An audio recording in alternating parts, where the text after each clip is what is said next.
स्वागत है आपके एक और नई वीडियो में। तो भाई मार्केट के बारे में बात करने वाले हैं। पहले टैरिफ के बारे में बात कर लेते हैं क्योंकि यही सबसे बड़ा हाथी है जिसके बारे में बात करनी अभी बहुत ज़रूरी है। ठीक है, आप सभी को पता है कि पूरी दुनिया में टैरिफ की बातें हो रही हैं। तो भाई पहले बात करते हैं टैरिफ के बारे में। सब कुछ मैं आपको समझा देता हूँ कि हो क्या रहा है, क्योंकि आप लोगों को पता ही नहीं है कि भैया टैरिफ का वॉर चल क्या रहा है। तो पहले बात कर लेते हैं भाई टैरिफ के बारे में। देखिए, आपके सामने है डोनाल्ड ट्रंप। ये अमेरिका के सेकेंड टाइम प्रेसिडेंट बने हैं और प्रेसिडेंट बनते ही इन्होंने कुछ ऐसे डिसीजन यहाँ पर लिए हैं जो कि बहुत ही पूरी दुनिया को ऑलरेडी हिला चुके हैं। तो इन्होंने टैरिफ के ऊपर एक बहुत बड़ी अपडेट दी है। टैरिफ है क्या भाई? जब भी कोई कंट्री इंपोर्ट करती है कहीं से भी कोई सामान, ठीक है, तो उसके ऊपर एक टैक्स देना पड़ता है, उसको टैरिफ बोलते हैं। टैरिफ पहले भी लगता था लेकिन अब टैरिफ यहाँ पर बढ़ गया है। एग्जाम्पल, ये जो अमेरिका ने टैरिफ बढ़ाया है ये कनाडा, मैक्सिको, चाइना और बहुत सारी यूरोपियन की कंट्रीज़ हैं उनके ऊपर बढ़ाया है। जैसे चाइनीज़ के ऊपर बात करें तो भाई पहले 10% लगता था। जितना भी प्रोडक्ट चाइना से आता है ना बन के, उसके ऊपर पहले 10% पे करना पड़ता था चाइना को, जो भी अमेरिका में भेज रहे हैं। अब वो 20% करना पड़ेगा, यानी कि डबल कर दिया है।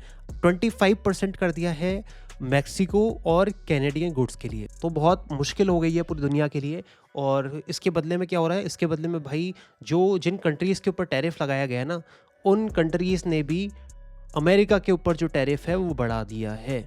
अब ये आपकी एक ऐसी वॉर है जिसको हम बोल रहे हैं अभी ट्रेड वॉर।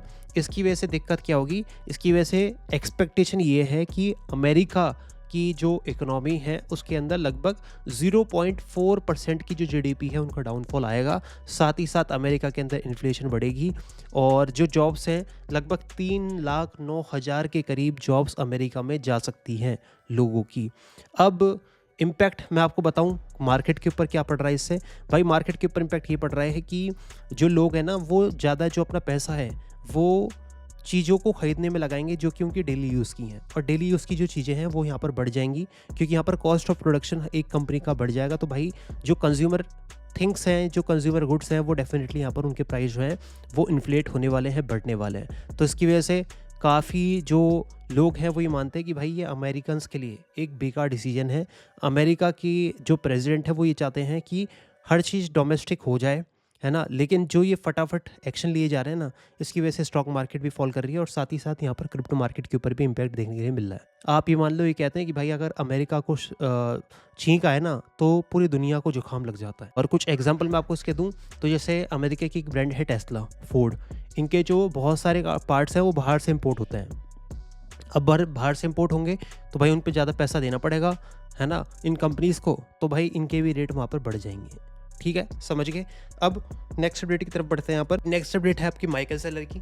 माइकल सेलर भाई लगातार बिटकॉइन को बाय करते जा रहे हैं। जहाँ पर भी आप ये ऑरेंज डॉट डॉट देख रहे हैं भाई, ये वो एरियाज हैं जहाँ पर कि माइकल सेलर ने दबा दबा के बिटकॉइन को जो है बाय किया है।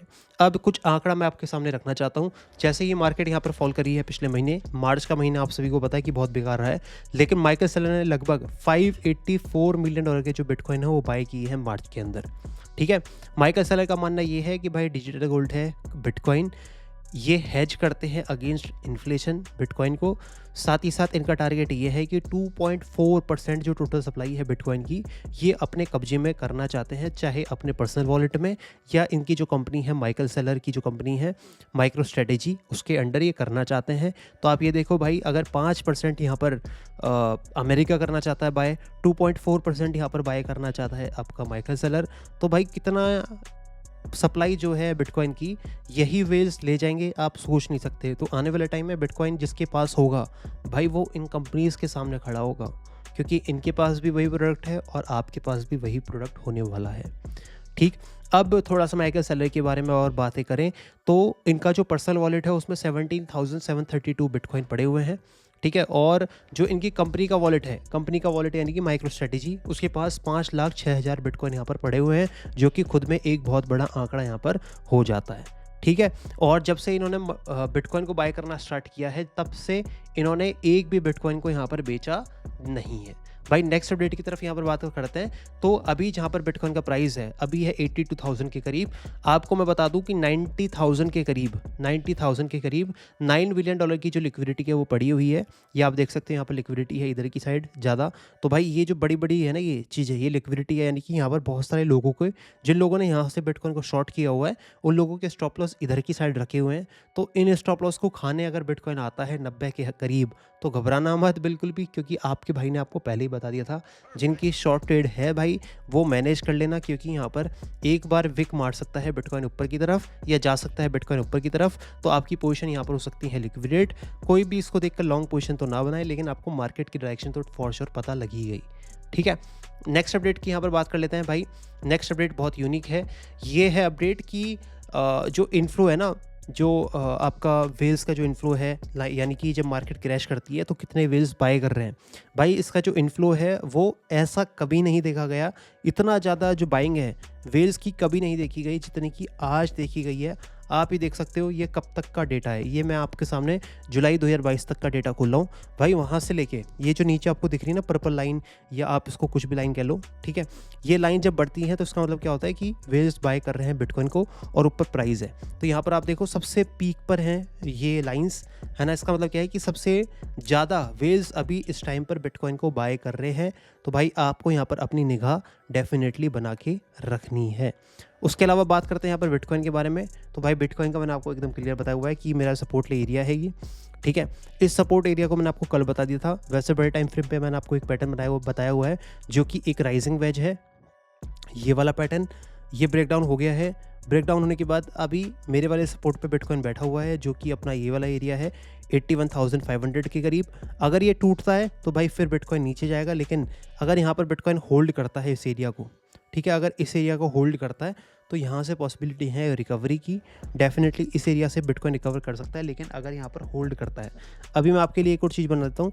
यहाँ पर भाई एक ट्रेंड लाइन मैं बना रहा हूँ, इस ट्रेंड लाइन को देखिएगा। अगर इस प्राइस इस ट्रेंड लाइन पे यहाँ पर सपोर्ट लेता है, इस तरह से सपोर्ट लेता है, ठीक है, नीचे आता है सपोर्ट लेता है इस ट्रेंड लाइन पे, तो फिर यहाँ से बाउंस बैक करने की कोशिश करेगा। ठीक है, समझ गए आप। तो थोड़ा सा नीचे आता है तो यहाँ से बाउंस बैक करने की कोशिश करेगा, क्योंकि एक इंपॉर्टेंट सपोर्ट है और क्योंकि लिक्विडिटी ऊपर की साइड बैठी हुई है 90 के करीब, तो बिटकॉइन कोशिश करेगा उधर की साइड जाने की।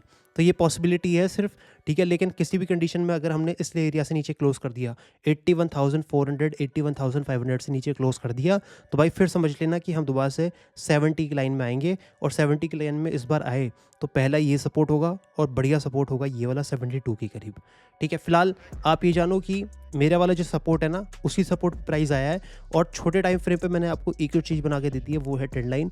तो अगर ये ट्रेंड लाइन यहाँ पर फॉलो होती है, ट्रेंड लाइन का ब्रेकआउट हो गया है, रीटेस्ट होता है, रीटेस्ट होने के बाद यहाँ से अगर बिटकॉइन पंप करता है, कोई बुलिश कैंडल बनाता है, तो you can go for a long. Stop loss अपने 81,300 के करीब रख सकते हो।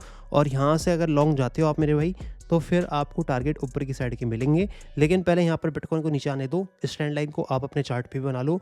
जैसे ही इसको सपोर्ट करेगा बिटकॉइन इस एरिया को, क्योंकि यहाँ पर एक फेयर वैल्यू गैप भी है। इंपॉर्टेंट है कि इस फेयर वैल्यू गैप पे जो बिटकॉइन है वो होल्ड करे। ठीक है, इस फेयर वैल्यू गैप पे बिटकॉइन होल्ड करता है तो फिर यहाँ से आपको बढ़िया कैंडल बनती हुई दिखती है, तो यहाँ से पॉसिबिलिटी है रिकवरी की। लेकिन किसी भी कंडीशन में अगर ये फेयर वैल्यू जो है गैप घूम गया, यानी कि नीचे की साइड क्लोज हो गया, तो ये इन्वर्स फेयर वैल्यू गैप हो जाएगा। यानी कि इस फेयर वैल्यू गैप का पूरा जो है आपका मतलब कैंसिल हो जाएगा ये फेयर वैल्यू गैप। तो फिर इतना ही नीचे की साइड फॉल करने की कोशिश करेगा जितना कि यहाँ पर बायर्स एक्टिव हुए हैं।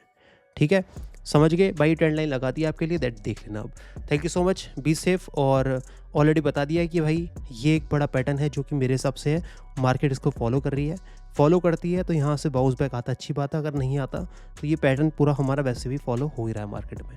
Thank you so much, be safe, crypto जिंदाबाद भाई। मिलते हैं नेक्स्ट वीडियो में, और वीडियो को लाइक करना भूलना मत।